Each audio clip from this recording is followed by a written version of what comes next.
فرض علينا الصلاة والصيام ونصلي ونسلم على سيد الأنام نبينا وحبيبنا محمد صلى الله عليه وسلم.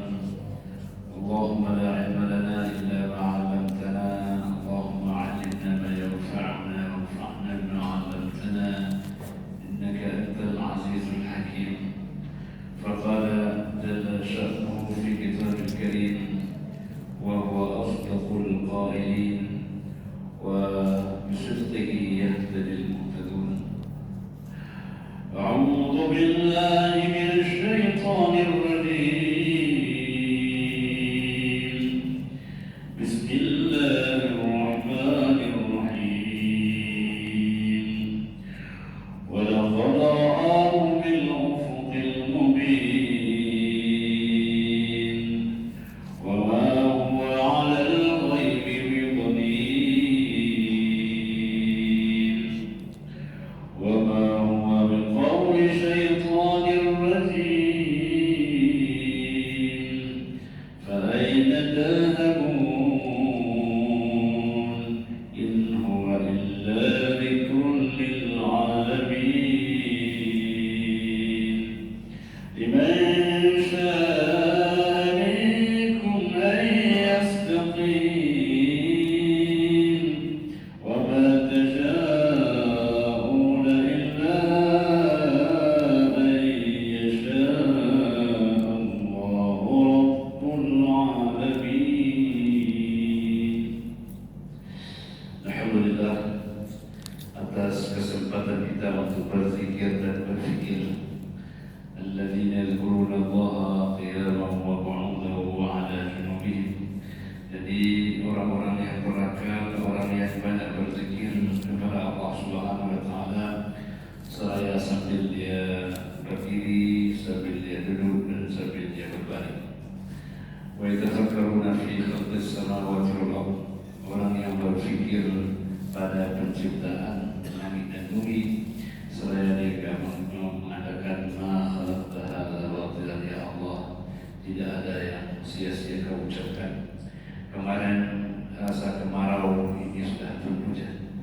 Semua itu ada hikmah, hanya saja pada waktunya kita akan tahu apa hikmah di balik itu semua.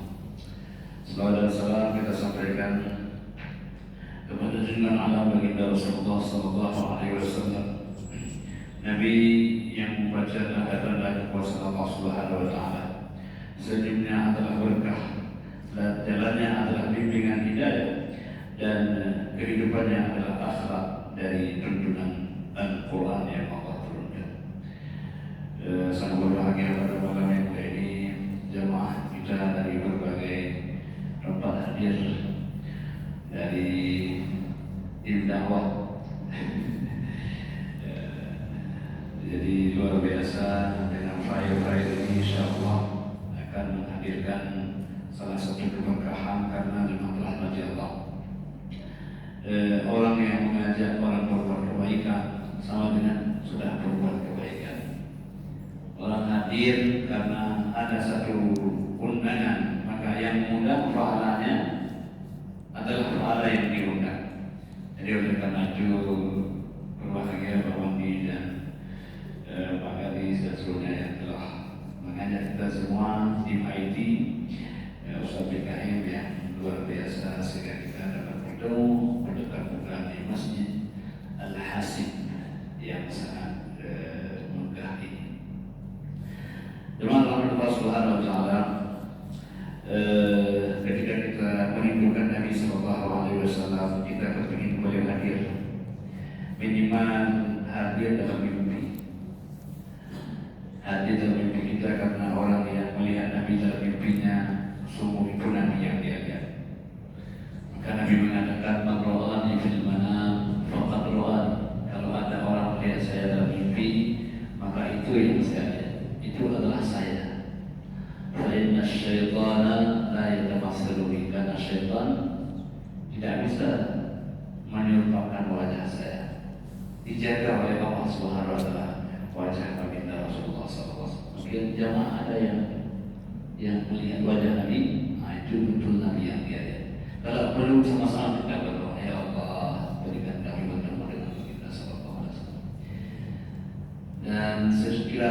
kita dapat bertemu dalam dunia, semoga kita diberikan kesempatan bertemu di masyarakat. Amin ya rabbal alamin. Jadi malam ini kita bicara dengan beliau. Allah mengatakan, وَلَقَدْ رَآهُ بِالْأُفُقِ الْمُبِينِ, adalah baginda sallallahu alaihi wasallam sudah melihat Jibril dalam bentuk aslinya. Jibril dalam bentuk aslinya bagaimana Allah Alam, Nabi sudah melihatnya. Lahu sittatu mi'ati jinah, ada 600 sayapnya. Satu sayap Jibril alaihi salam sebesar dan sepanjang antara timur dan barat.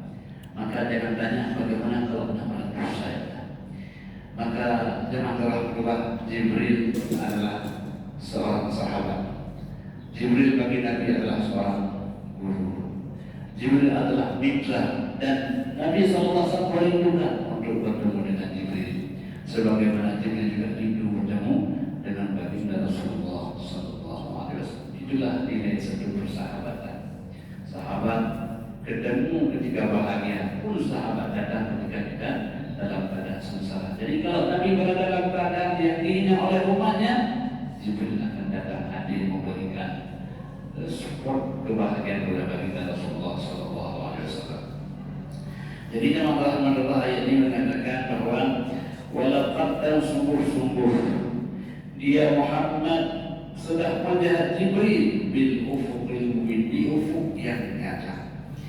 Maka dalam Rahmanullah Subhanahu wa taala dalam sebuah riwayat, qala Nabi sallallahu alaihi wasallam, walaupun hadisnya sanadnya dhaif, Nabi berkata kepada Jibril alaihi salam, inni uhibbu an araka fi suratika, saya ingin melihatmu wahai Jibril dalam bentuk asli.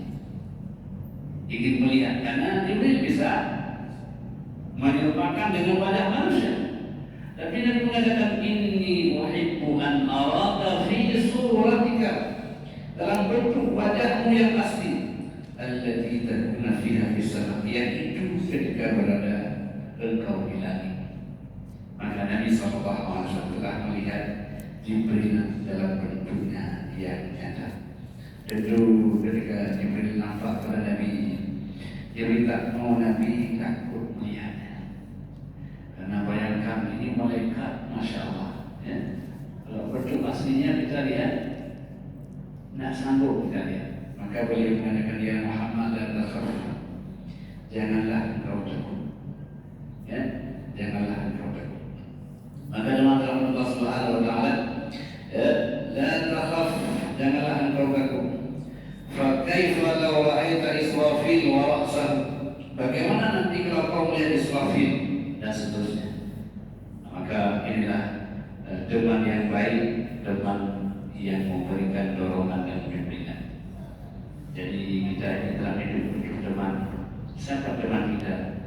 Shadiquka man abkaka, la man adhaka, teman yang kau menangis meneteskan air mata, bukan teman yang membawa kamu ketawa. Enggak. Teman yang hakikat sebenarnya, teman yang datang ketika kau teteskan air mata, itulah teman yang sejati. Ini teman sejati. Kenapa? Ketika bicara akhirat datang, ketika bicara kematian datang.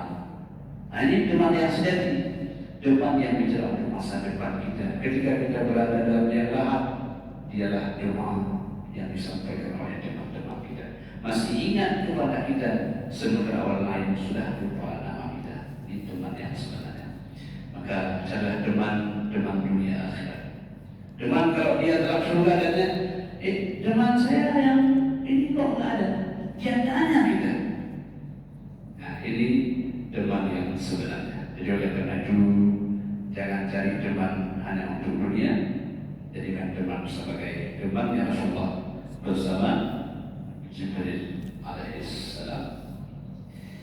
Maka teman-teman luar biasa, kedatangan Nabi kita sangat luar biasa merindukan masa-masa bagaimana beliau menyampaikan dakwah. Allah yang dimuliakan oleh Allah Subhanahu wa taala. Kemudian wa ma huwa 'alal ghaibi bidhanin, wa ma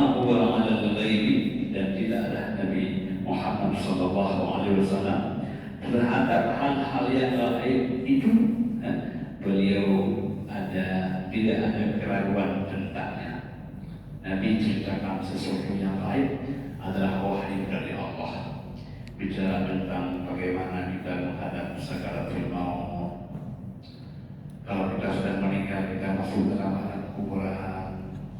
Ketika kita nanti dibangkitkan bagaimana, itu adalah hal-hal yang yakin. Tak perlu kita lakukan. Dan insya Allah kita akan melewati fase kehidupan. Kan kira-kira kita akan datang lagi dari dunia.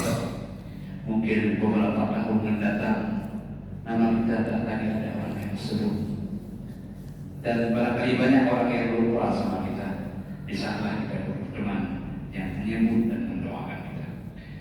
Doakan pada Allah Subhanahu Wa Taala. Jadi baginda SAW menyampaikan wahyu dari mana? Dari Allah Subhanahu Wa Taala. Dengan keyakinannya, dengan bimbingan Allah dalam wahyunya. Wa ma huwa 'alal ghaibi bidhanin. Karena apa yang disampaikan Nabi, ya. Wa ma yantiqu 'anil hawa in huwa illa wahyun yuha. Apa yang Nabi sampaikan bukan dari hawa nafsunya, tapi wahyu yang diwahyukan oleh Allah Subhanahu wa taala. Karena wahyu itu adalah obat.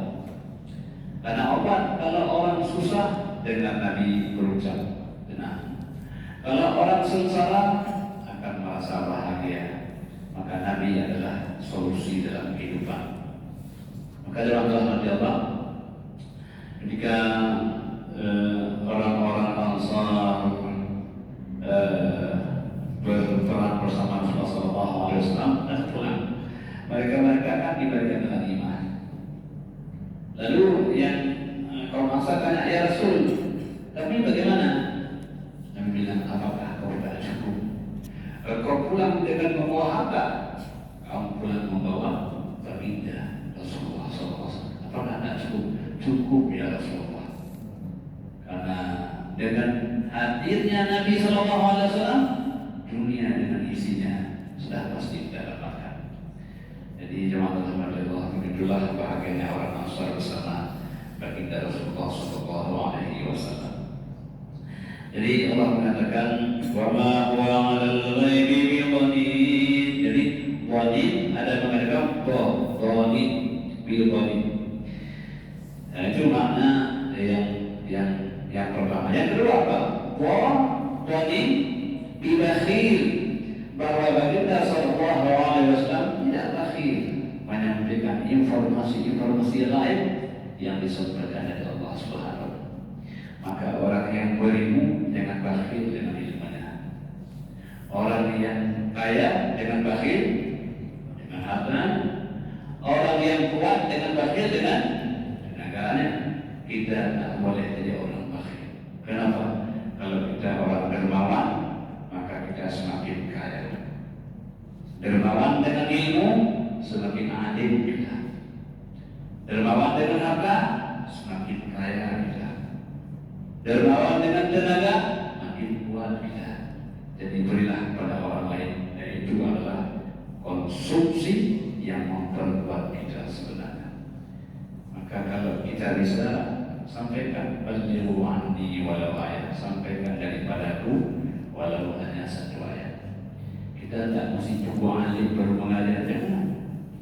Dan mesti tunggu kaya baru sedekah, jangan. Ya, kita sudah belajar bersedekah sejak masih kecil. Maka jemaah Allah Subhanahu wa taala, inilah prinsip wa ma huwa 'alal ghaibi bidhanin wa ma huwa 'alal ghaibi bidhanin wa ma huwa biqawli syaitanir rajim. Dan apa yang disampaikan oleh baginda sallallahu alaihi wasallam ucapan Allah, bukan ucapan dari syaitan yang terkutuk. Jadi informasi yang gaib, informasi yang benar. Akal kita tak sampai. Kalau kita melihat yang nampak, di balik yang nampak banyak yang tidak nampak. Apa contohnya? Malam ini yang nampak kan Ghazali, yang tidak nampak siapa? Ada malaikat, ada jin. Mereka hadir bersama kita. Kenapa tidak nampak? Agar kita yakin bahwa yang tidak nampak lebih banyak ketimbang yang nampak. Makanya kita ramai orang ini. Cuma saya tidak bisa lihat. Ramai dengan syaitan sudah ramai ini, sudah ramai. Dan di balik ini ada mereka yang lebih banyak lagi. Itu adalah alam lain. Ya, maka alam lain lebih besar, lebih luas, lebih bahagia, lebih abadi. Mana alam lain? Alam kubra, alam akhirat. Gaib untuk sekarang, nanti jadi kenyataan, nggak lain lagi. Sekarang menjadi lain. Nanti kalau udah masuk kubra, masa lain nggak? Oh, nggak lagi. Orang percaya nggak? Percaya. Tapi guna nggak? Nggak. Karena itu iman kepada yang lain sebelum terjadi. Kalau sudah terjadi, tak perlu iman lagi. Kalau apa iman lagi udah nampak dalam kali depan. Kalau apa iman lagi tak perlu. Sekarang kita iman. Nanti kita akan merasakan fakta adanya. Jangan beriman ketika iman tak lagi berguna. Jangan bersedekah ketika sedekah tak lagi diterima. Sekarang waktunya. Apa? Sekarang waktunya. Karena sehebat dan sebanyak apapun kalau tidak ada waktunya, maka tidak akan berguna. Orang sudah menikah, kita kasih makan, perlu nggak? Enggak. Pak, makan enak. Tapi orang sudah menikah, nggak mau ya. Dulu saya juga kasih, sekarang ngapain? Jadi tetap pada waktunya. Jadi alhamdulillah malam ini pada waktunya kita hadir. InsyaAllah bulan depan hadir lagi insyaAllah. Jadi insyaAllah hadir lagi. Kenapa? Karena masih pada waktunya. Pada waktunya. Nah, insyaAllah. Kalau kita nggak sempat hadir ada di YouTube insyaAllah. Terima kasih Allah Subhanahu Wa Taala. Maka oleh karena itu Allah mengatakan wa ma huwa biqauli syaitanir rajim. Apa makna syaitan? Syaitan dikata syaitan, sesuatu yang jauh. Jauh apa? Jauh dari rahmat Allah. Jadi maka syaitan tidak pernah dapat rahmat. Dia selalu rajin dikutuk, dilempar. Itu adalah syaitan. Sedangkan orang yang beriman disayang, diberikan hidayah, dibimbing. Maka syaitan adalah makhluk yang diciptakan oleh Allah Subhanahu Wa Taala dari api. Dia ingkar kepada Allah. Memang syaitan ada dari golongan jin dan ada dari golongan manusia. Ya, minal jinnati wan nas, dari golongan jin dan manusia. Apa bedanya apa? Bedanya kalau syaitan jin, kalau azan dia lari. Setelah azan dia akan kembali. Kalau syaitan manusia, azan dia lari dan tidak akan pernah lagi kembali. Aneh balik ini yang syaitan manusia. Maka dalam rahmat Allah, inilah perkataan syaitan wa ma huwa biqauli syaitan. Jemaah Allah, hidayah sudah di depan kita, bimbingan sudah di depan kita, risalah bagi kita Rasulullah kita bisa lihat, kita akses, kita dengar dari pendakwah. Kita tidak boleh mengatakan saya tidak tahu Pak, tidak bisa. Flyer sudah dikirim dari berbagai grup. Pak tadi juga, Pak saya juga menyampaikan itu. Ya, jadi maka oleh karena itu apa yang istilah dibuat ini, bimbingan hidayah yang telah diberikan itu, Allah mengatakan fa'aina tadhhabun, mau pergi ke mana lagi? Ini hidayah sudah di depan. Rasulullah sudah ada di hadapan kamu, membimbing dan mengarahkan kamu. Mau apa lagi? Takkah engkau merasa rindu kepada Allah? Apakah masih mau menolak kebenaran yang nyata-nyata di depanmu? Sudahkah engkau melihat bagaimana tanda-tanda kekuasaan Allah? Bukankah Nabi sudah datang yang menunjukkan kekuasaan Allah Subhanahu Wa Taala? Di hari itu orang yang sakit masih hidup, orang yang sehat pergi dan tidak lagi kembali. Fa'aina tazhabun, mau kemana lagi? Jadi oleh karena itu kita sudah berada di hadapan hidayah. Al-Quran sudah ada di hadapan kita. Bimbingan Rasulullah sudah ada bimbingan di hadapan kita. Maka jemaah rahmati Allah, Allah mengatakan, "In huwa illa dzikrun lil alamin." Hadirnya bagi kita sallallahu alaihi wasallam berapa? Zikr, peringatan bagi umat seluruh alam semesta.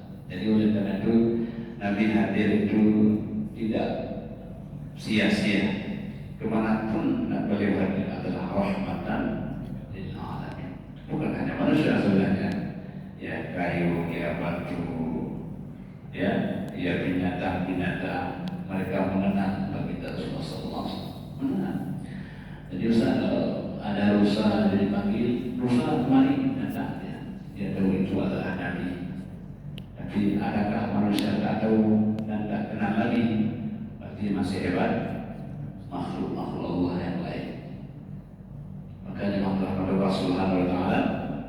Jadi hadirnya beliau hidayah bimbingan itu semata-mata adalah sebagai zikrul lil alamin. Kenapa perlu zikrul? Peringatan. Karena manusia ini dalam hidupnya sering lalai. Kadang-kadang kalau pagi lalai, kalau udah siang lalai, dulu besok udah Jumat, udah mana? Saya kok nggak terasa, udah lalai. Jadi dalam waktu itu lalai kita. Makanya Allah, saya teringat satu kisah. Jadi ada seorang raja, beliau bermimpi. Dalam mimpinya ada pertanyaan begini. Apa yang paling mahal dalam dunia ini? Lalu apa yang paling kuat dalam dunia ini? Lalu yang hakikat itu apa? Dan yang majas itu apa? Jadi karena mimpi raja ini, beliau heran kenapa ada mimpi kepada saya. Beliau mengumpulkan orang-orang alim, para ulama, ya orang-orang cerdik pandai. Beliau mengatakan, saya ada mimpi satu ini. Mimpi ini yang bisa jawab, saya berikan sejenak kekuasaan saya. Tapi kalau dia maju tidak jawab, dia akan dibunuh. Jadi bunuh. Kalau bisa dapat harta, kalau tak bisa dapat kuburan. Orang karena resiko tinggi tidak berani juga bersampaikan. Tidak ada satupun yang berani maju. Ya, ada anak muda satu maju ya, saya maju kepadanya.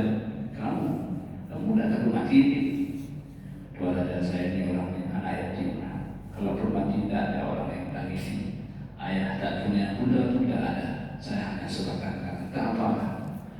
Ya. Kata dia, jadi kamu bisa jawab. Saya usahakan kepadanya, tapi boleh kasih syarat. Saya mohon dikasih waktu jawabannya dalam 40 hari. Tapi kasih saya satu kuda, saya akan mencari jawabannya.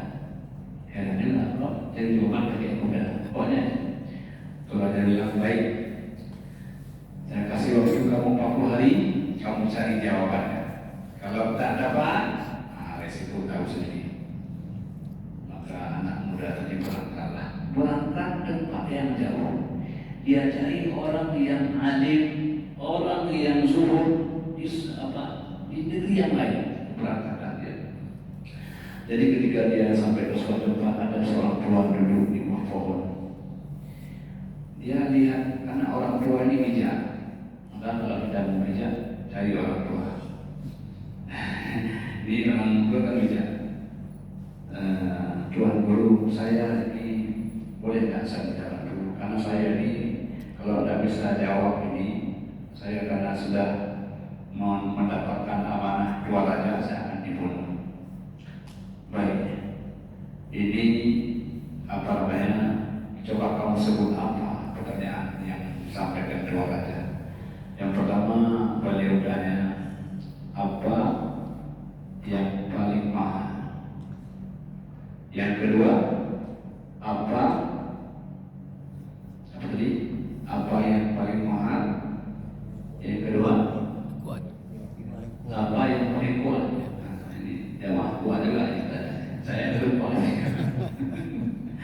Yang ketiga, apa hakikat dan apa yang majaz, apa sebenarnya dan apa yang tidak sebenarnya.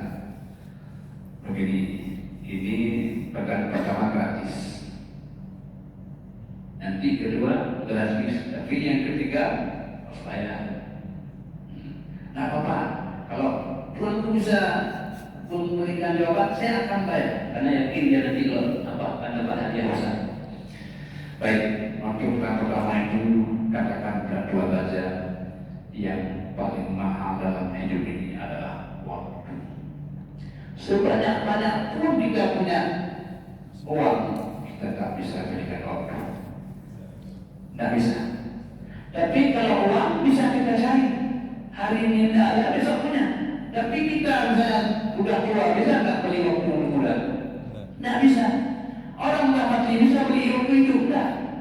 Nah, sampai kepada dua saja, dia semangat nengok aja. Kalau kok saya kaya saya, nah dia semangat dua saja. Ada jawaban. Apa jawaban? Yang paling mahal dalam hidup ini adalah waktu. Bagus, senang saya tahu jawabannya. Tapi jangan lupa ada dua lagi. Itu masih berbahaya bukan? Yang siap berada, maka dia berangkat bertemu lagi dengan sang Tuan Guru. Jadi jemaah Allah pada pertengahan waktu ini 20 hari ke depan dia harus menjawab dua pertanyaan. Sampai ke sana katakan kepada dua raja bahwa yang paling kuat dalam hidup ini adalah syahwat. Tapi walaupun kuat syahwat, masih bisa ditundukkan oleh iman. Banyak orang sehebat apapun dia jatuhkan dengan syahwatnya. Betapa orang-orang saleh menjadi salah karena ikut syahwatnya. Betapa orang baik menjadi buruk gara-gara syahwatnya. Betapa orang yang terhormat jadi hina gara-gara syahwatnya. Jadi walaupun bagaimana syahwat itu sangatlah kuat dalam hidup. Karena dia pulang aja ada jawaban kedua apa? Dalam hidup ini yang paling kuat adalah syahwat. Karena syahwat itu mampu mengalahkan siapapun kecuali orang yang punya iman. Ya, bagus. Kamu sudah dapat dua, tinggal satu lagi. Jadi kata Tuan Guru tadi, yang satu itu kamu harus bawa bayaran. Dan tidak boleh datang cepat-cepat. Datang satu hari sebelum waktu yang terakhir. Tak boleh telat dan tak boleh cepat. Maka H-1 dia datang. Tuan Guru, ini terakhir dan sangat berbahaya kalau tidak bisa saya jawab.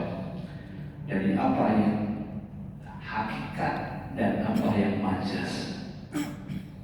Ya, sudah saya katakan bahwa untuk yang satu harus bayar. Apa bayarannya? Saya mau emas nih. Emas, dia berdapat emas. Kata Tuan Guru, saya tidak perlu emas. Sebentar ya. Maka di samping Tuan Guru ada seekor anjing. Anjing itu ketika dia berikan makanan, setelah selesai makanan itu dia katakan harganya adalah kamu harus mau makan minuman yang telah dimakan anjing ini. Nah, sebagai kisah saja, kamu jangan menghina saya. Jangan menghina saya. Saya punya harga ini. Coba kamu pikir, kamu ingin mati atau kamu ingin menurunkan ego? Kamu tak mau ini kan karena ego kamu. Nah, coba nanti kalau kamu sudah pada saatnya kamu tinggal pilih, mau mati atau kamu tinggal menurunkan ego. Nah, jadi pikir-pikir daripada kita mati, meninggal kita turunkan ego kita. Akhirnya dia mau melaksanakan bayarannya dia apa?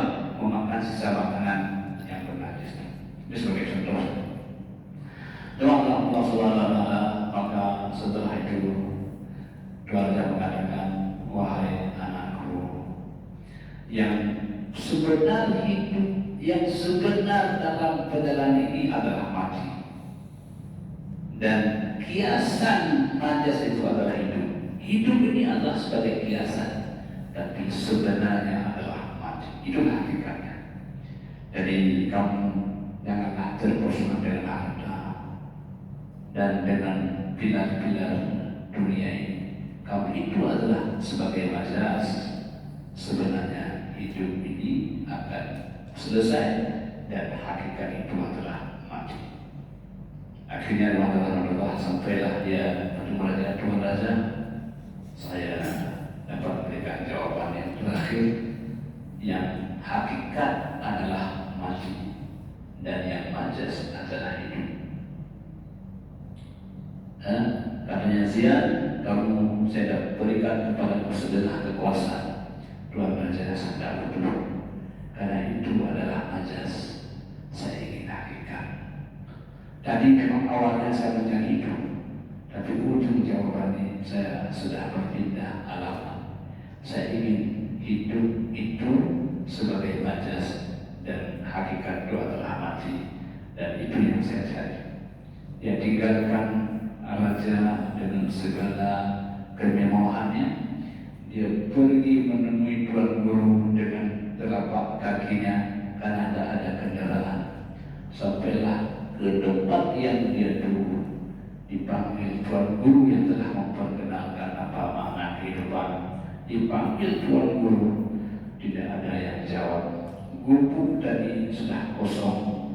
Itulah makna kehidupan, bahwa dulu orang yang sudah kita bertemu, akhirnya kita akan berpisah. Karena itulah hakikat kehidupan. Nah, kalau kita pulang ke kampung, kan kita pulang kampung ya, makcik anak di mewah, anak di si abu, anak di si masa mana yang lupa menawar. Itu jadi ternyata begitulah hakikat. Maka kita lanjut ya, makna kehidupan ini. Jemaah Allah Subhanahu Wa Taala. Untuk apa hadirnya Nabi Sallallahu Alaihi Wasallam? Liman syaa'a minkum ayastaqim.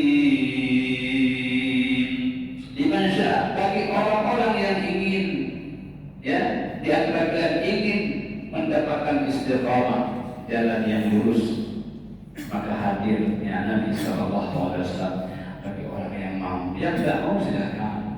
Hidup ini adalah pilihan. Allah tidak memberikan keterpaksaan.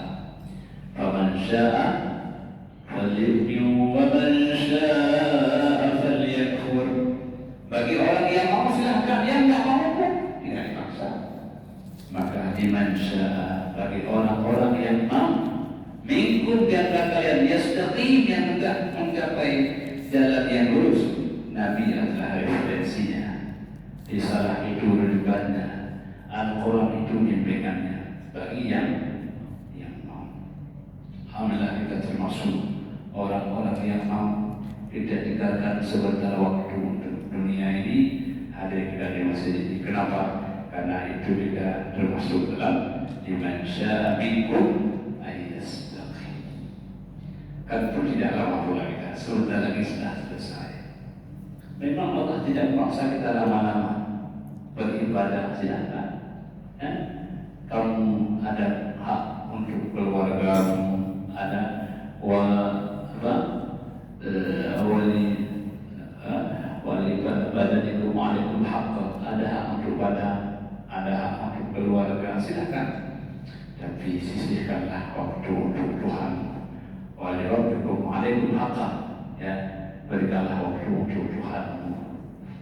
Alhamdulillah. Jadi insyaallah kita merasa nikmat di rumah Allah ini, ya, merasa bahagia. Maka orang kalau keluar dari masjid itu senyum dia.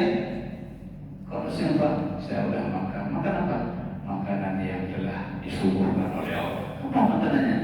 Ya zikir, ya i'tikaf, itu makanannya Allah suguhkan kepada kita.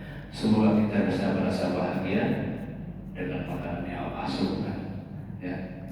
Jadi jemaah Allah Subhanahu Wa Taala, memang makanan itu jangan tanya berapa harganya, tapi tanya bagaimana kita bisa menikmatinya.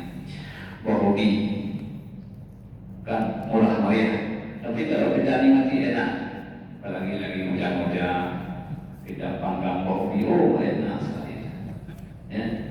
Tapi bukan umumnya, tapi bagi orang yang menikmatinya. Liman syaa minkum ayastaqim, bagi orang yang ingin menggapai akhirat itu duduk begini senang, baca Quran itu bahagia, berzikir itu tenang dia, menyebut nama Allah itu tenang dia, suruh datang itu bahagia dia, tenang dia. Nampak bersedia, tapi kalau dah telah bangun susah, kenapa Pak? Saya tak bisa bangun subuh. Jadi saya nak senangkan. Begitulah orang yang tidak bisa menikmati akhirat. Maka fase hidup kita di umur 0 sampai sekian itu kan masih menikmati dunia. Mana buktinya? Kalau kita pulang ke rumah, anak-anak kecil tanya apa? Ya, ada bawa pulang? Ada bawa kuih ya? Dia masih menguasai dunia. Dia masih kepingin makanan jasad. Tapi kalau anaknya sudah 50 tahun, pulang ke rumah ayahnya, nggak bedanya. Ayah ada bakui, tidak lagi. Ayah sehat, masih beribadah. Itu yang dia ada. Kenapa? Sudah mulai berpindah dari makanan material menuju makanan spiritual. Ya. Kita kalau ada mie itu bagi syukur, kita makan sisanya. Ayah kalau ada sedikit ada cukup. Kenapa? Karena sudah mulai diajar oleh Allah cara berpindah. Orang kalau sudah mau berpindah dengan barang-barang sudah dibungkus-bungkus kan, mandi tinggal aduk satu, yang lain, dah siapin terus. Mau pindah besok mana? Barang-barangnya sudah tidak ada semua, piring tinggal satu aja. Begitulah kira-kira persiapan manusia ketika ada pindah ke akhirat itu. Maka makanan minuman sudah dikurangi. Kenapa? Karena sudah beda nikmatnya. Nikmat awal pada makanan raga sekarang sudah pindah ke makanan jiwa. Doa, salat subuh berjamaah, pengajian sudah terasa nyaman. Awal sudah nikmat. Kalau di masjid mau pulang aja rasanya. Sekarang kita sudah bisa merasakan nyaman. Liman syaa minkum ayastaqim wa ma tasyaa'una illa an yashaa Allahu Rabbul alamin. Wa ma tasyaa'una, dan kamu tidak bisa berkehendak, ya, walaupun ingin sesuatu tidak bisa kecuali di atas kehendak Allah Tuhan seluruh segala alam. Maksudnya kita boleh merencanakan, tapi rencana kita mesti dalam rencana Tuhan. Jadi oleh karena itu maka kalau kita hendak sesuatu jangan lupa mengucapkan insya Allah. Kenapa insya Allah? Karena saya berkehendak, Allah yang menentukan kehendak saya. Jadi terima kasih Allah Subhanahu Wa Taala. Dalam konteks ini Allah mengandalkan kepada kita agar kita menjadi pandai dalam menempatkan diri. Kita manusia makhluk yang amat sangat lemah. Kelemahan kita kan kadang-kadang kita sudah rencanakan ini besok pulang kampung, malam-malam memang nggak jadi pulang. Rencana yang sudah kita sepakati sama keluarga terpaksa kita tunda. Banyak juga orang yang rencana kawin, banyak juga orang meninggal. Undangan udah disebar, ternyata Allah merencanakan lain. Maka dalam konteks ini, wa ma tasyaa'una, kamu tidak bisa berkehendak illa ayyasha Allahu Rabbul alamin, kecuali atas kehendak Allah seluruh segala alam. Jadi oleh karena itu patutlah kita bersandar. Dalam bahasa agama itu bersandar. Sandaran kita adalah masyiatullah. Kayaknya kita sudah pernah bicara satu hari tentang bagaimana Nabi ketika ditanya sesuatu tentang 3 perkara itu. Nabi mengatakan besok saya jawab. Maka Allah kemudian mengajarkan kepada baginda sallallahu alaihi wasallam, "Wala taqulanna inni fa'ilun dzalika ghadan illa an yasha Allah." Janganlah kau katakan ya Muhammad besok saya kerjakannya kecuali an yasha Allah,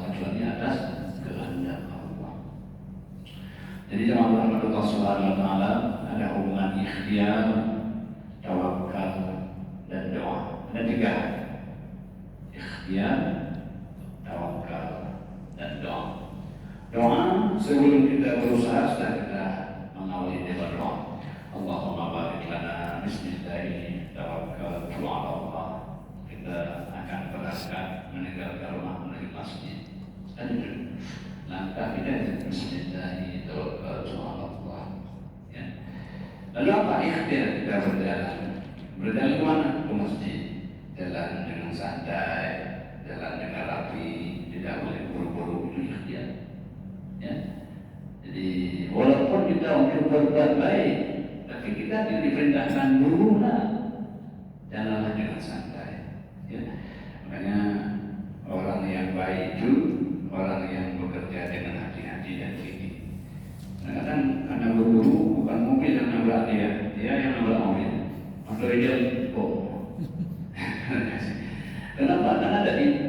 Nah, maka agama mengajarkan alaikum bisakinati wal waqar, datang dengan tenang, dengan penuh kehormatan. Kenapa?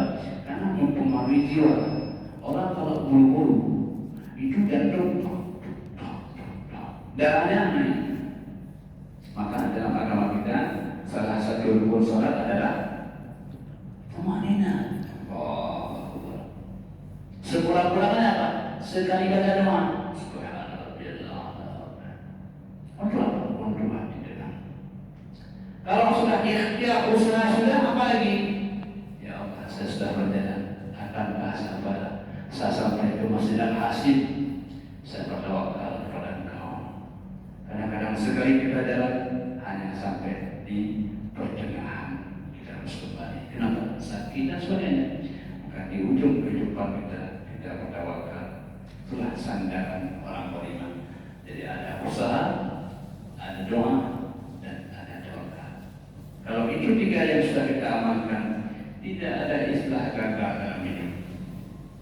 Kita gagal saja berhasil dianggap. Kita nggak sampai promosi, tapi dianggap sampai pahalanya nggak sampai. Apalagi kalau memang sampai promosi. Alhamdulillah Allah diberikan beberapa hal yang dapat kita bacakan pada kesempatan yang mulia ini. Hanya kepada Allah saja semua kita akan kembali. Adalah wa iyyakum ajma'in. Wassalamualaikum warahmatullahi wabarakatuh.